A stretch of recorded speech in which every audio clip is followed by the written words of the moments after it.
आई साहेबांसोबत good morning. मी आणि निकेश दादा आज चाललोय जिमला. तर तुम्हाला प्रश्न पडला असेल संडेला का जिमला? तर रिनोव्हेशन चाललंय आपल्या जिमचा.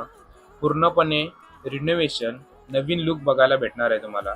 रंपा रंपा गजुंपा, न्यू रील्स. तर चेंबूरला चाललोय मी आणि निकेश दादा. वेट लिफ्टिंग कॉम्पिटिशन, तिथं माझा मित्र पण भेटला, त्याला पण गोल्ड मेडल मिळाला. तिथलं वातावरण एकदम चुंपा चुंपा गचुंपा. आणि मारुतीबाईची चप्पल बघा. ये देखो आप कैसा कैसा चप्पल दिख रहा है। डेंजर पिसरलेला. नंतर घरी यायला निघालो. पिझ्झा बॉय पिझ्झा घेऊन आला. 7 पिझ्झा खाल्ले, बेकार चीट, एकदम डेंजर. नंतर मारुतीबाई आणि अरुण दादाचा डान्स. या चिक्की चिक्की चिक्की चिक्की झिप्पी चिप्पी चिप्पी चिप्पी. नंतर 2 मिनिटात पिझ्झा साफ. पुन्हा एकदा मारुतीबाईचा डान्स. चुम्मा चुम्मा. सबस्क्राईब फॉलो करा. गजुम्मा.